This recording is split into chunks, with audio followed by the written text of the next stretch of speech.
ಖ್ಯಾತ ನಿರೂಪಕಿ, ಕನ್ನಡ ನಾಡು ಕಂಡಂತಹ ಅಪರೂಪದ ನಿರೂಪಕಿ, ನಟಿಯೂ ಹೌದು.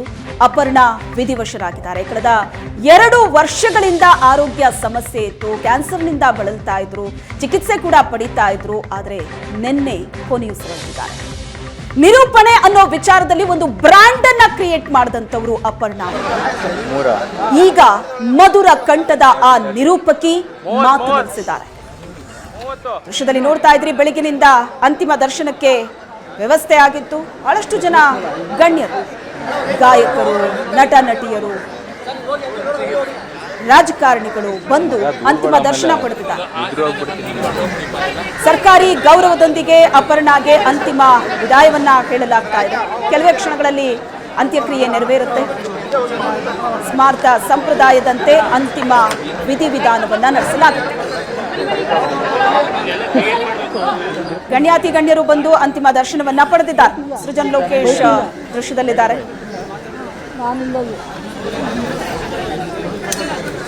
ಕೆಲವೇ ಕ್ಷಣಗಳಲ್ಲಿ ಅಪರ್ಣಾ ಅಂತ್ಯಕ್ರಿಯೆ ನೆರವೇರಲಿದೆ. ಬೆಳಗಿನಿಂದ ಅಂತಿಮ ದರ್ಶನಕ್ಕೆ ಅಂತ ವ್ಯವಸ್ಥೆ ಮಾಡಲಾಗಿತ್ತು. ಬಹಳಷ್ಟು ಜನ ಬಂದು ಅಂತಿಮ ದರ್ಶನ ಪಡೆದ್ರು. ಜೊತೆಗೆ ಅಪರ್ಣಾ ಅವರ ನೆನಪುಗಳನ್ನ ಮೆಲುಕು ಹಾಕಿದ್ರು. ವೇದಿಕೆಯಲ್ಲಿ ನಿಂತು ಅಪರ್ಣಾ ಮಾತಾಡ್ತಾ ಇದ್ರೆ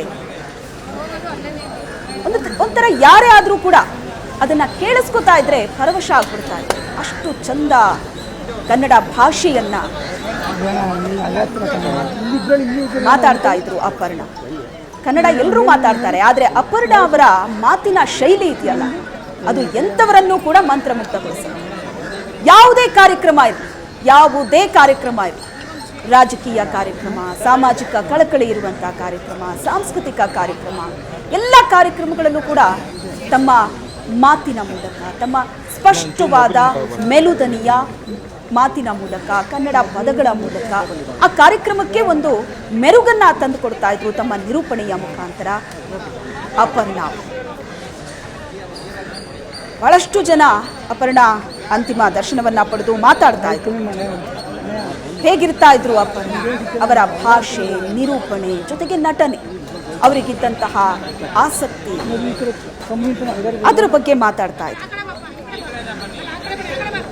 ಮಜಾ ಟಾಕೀಸ್ ಕಾರ್ಯಕ್ರಮದ ಮೂಲಕ ಕನ್ನಡದ ಮನೆ ಮಾತಾಗಿದ್ರು. ವರಲಕ್ಷ್ಮಿ ಅನ್ನೋ ಕ್ಯಾರೆಕ್ಟರ್ ಅನ್ನ ಬಹಳ ಅಚ್ಚುಕಟ್ಟಾಗಿ ನಿಭಾಯಿಸ್ತಾ ಇದ್ರು. ಹಾಸ್ಯ ಚಟಾಕಿ, ಆದ್ರೆ ಅದಕ್ಕೂ ಒಂದು ಚೌಕಟ್ಟನ್ನ ಹಾಕೊಂಡು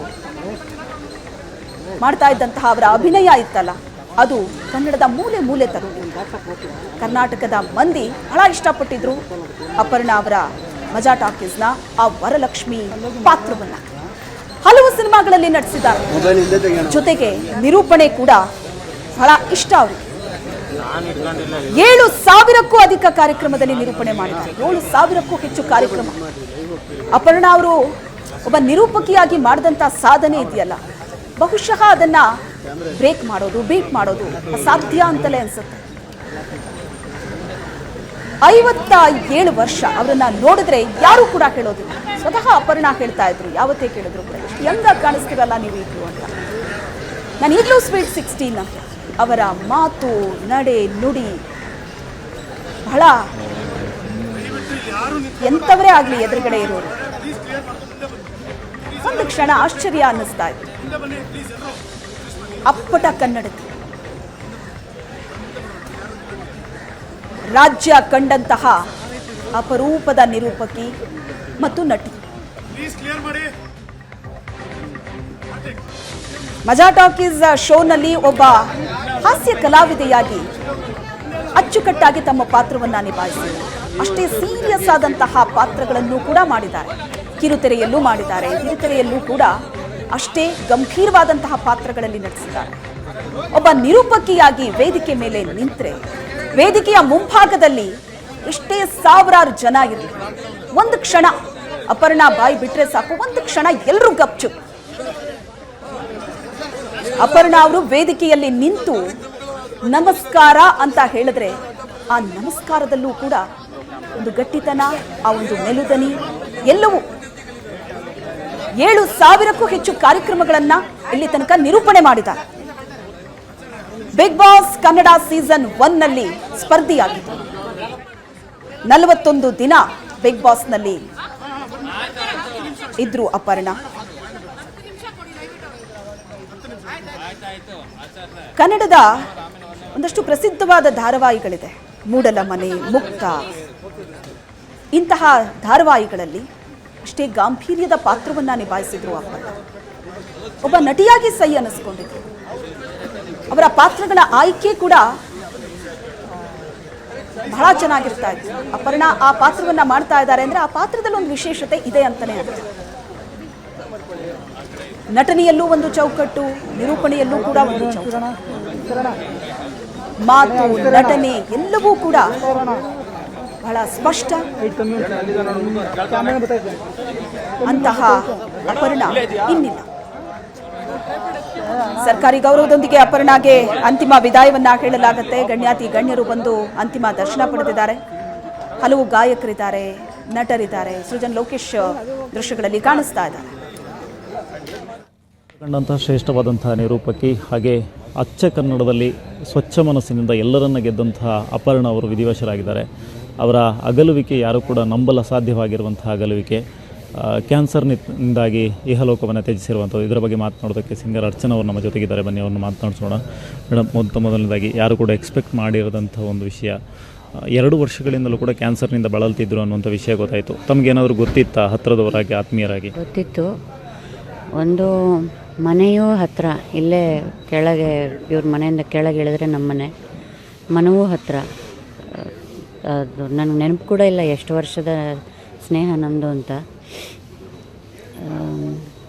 ತುಂಬ ತುಂಬ ಸಫರ್ ಮಾಡ್ತಾಯಿದ್ರು. ಬಟ್ ಮುಖದ ಮೇಲೆ ತೋರಿಸ್ಕೊಳ್ತಾನೂ ಇರಲಿಲ್ಲ, ಯಾರಿಗೂ ಗೊತ್ತಾಗಬಾರ್ದು ಅಂತಲೂ ಒಂದು ಅವರೇ ನೋವು ತಿನ್ಕೊಂಡು ಅವರ ಹಸ್ಬೆಂಡು ತುಂಬ ಪ್ರೀತಿಯಿಂದ ಮಕ್ಕಳನ್ನ ನೋಡ್ಕೊಂಡಿದ್ದಾರೆ ಅವರು ಕೂಡ. ಅಂತೂ ಒದ್ದಾಡಿ ನೆನ್ನೆ ರಾತ್ರಿ ನಮ್ಮನ್ನು ಬಿಟ್ಟು ಹೋದರು. ತುಂಬ ಶ್ರೀಮಂತವಾದ ಕನ್ನಡ ಅವ್ರ ಜೊತೆ ಹೊಟ್ಟೋಯ್ತು ಅಂತ ಅನಿಸುತ್ತೆ ನನಗೆ. ಅವ್ರ ಆ್ಯಂಕರಿಂಗಿಗೆ ನಿಂತರೆ, ಅವ್ರು ಮಾತಾಡೋಕ್ಕೆ ಶುರು ಮಾಡಿದ್ರೆ ಅದ್ಭುತವಾದ ಕನ್ನಡ ಬರ್ತಾಯಿತ್ತು. ಅದನ್ನು ಕೇಳೋಕ್ಕೆ ಕಿವಿಗಳೆರಡು ಸಾಕಾಗ್ತಾ ಇರಲಿಲ್ಲ. ಇಂಥ ಒಂದು ಪ್ರತಿಭೆ ತುಂಬ ಬೇಗ ನಮ್ಮನ್ನು ಬಿಟ್ಟು ಹೊಟ್ಟೋದ್ರು. ಅದು ಅಷ್ಟೊಂದು ನೋವು ಅನುಭವಿಸೋದ್ರು ಅನ್ನೋದು ಬೇಜಾರಷ್ಟೆ. ಮೇಡಮ್, ನೀವು ಕೊನೆಯದಾಗಿ ಭೇಟಿಯಾದಂಥ ಕ್ಷಣ ಯಾವುದು? ಮತ್ತು ಕೊನೆಯದಾಗಿ ಭೇಟಿಯಾದಾಗ ಅವ್ರು ನಿಮ್ಮ ಹತ್ರ ಏನಾದರೂ ಹಂಚ್ಕೊಂಡ್ರ ಯಾವುದಾದ್ರೂ ವಿಷಯಗಳನ್ನು, ಅಥವಾ ತುಂಬ ಭಾವುಕರಾಗಿದ್ದರೆ ಹೇಗಿತ್ತು ಆ ಮೂಮೆಂಟ್? ಅದೇ ನಾನು ಹೇಳಿದ್ದವರು ಅವ್ರ ನೋವುಗಳನ್ನು ತೋರಿಸ್ಕೋತಾ ಇರಲಿಲ್ಲ. ಅದನ್ನು ಬಿಟ್ಟು ಏನಾದರೂ ತಮಾಷೆ ವಿಚಾರಗಳು, ಏನಾದರೂ ಕೀಟ್ಲೆ ಕಿತಾಪತಿ ಇದನ್ನೇ ಮಾತಾಡ್ತಾಯಿದ್ರು. ಅವ್ರಿಗೆ, ಅವರ ಹಸ್ಬೆಂಡಿಗೆ ಮಿಡಿ ಉಪ್ಪಿನಕಾಯಿ ಅಂದರೆ ತುಂಬ ಇಷ್ಟ. ಅದನ್ನು ನಾವು ಊರಿಗೆ ಹೋದಾಗೆಲ್ಲ ತಂದು ಕೊಡ್ತಾ ಇರ್ತೀನಿ. ಅದನ್ನು ತಂದು ಕೊಡೋಕ್ಕೆ ಬಂದಾಗ ಸುಮಾರು ಒಂದು 2 ಗಂಟೆಗಳ ಕಾಲ ಕೂತ್ಕೊಂಡು ಹರಟೆ ಹೊಡೆದ್ವಿ.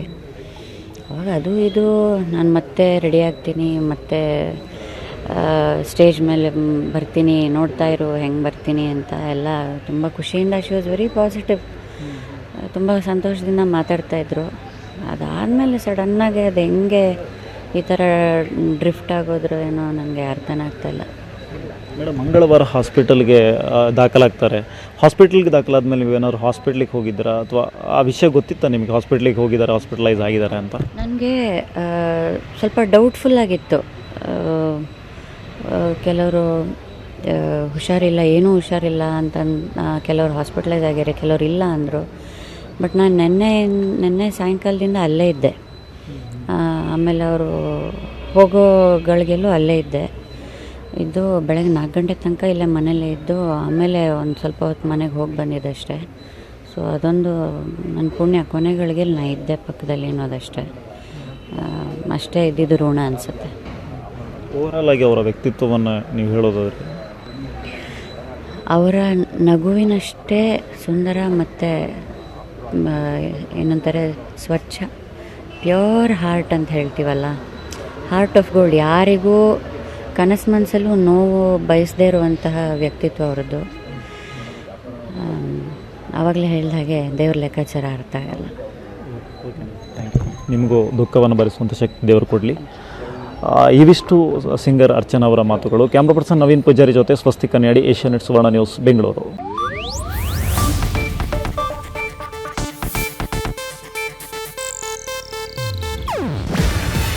ಇದು ಏಷ್ಯಾನೆಟ್ ನ್ಯೂಸ್ ನೆಟ್ವರ್ಕ್ ಪ್ರಸ್ತುತಿ.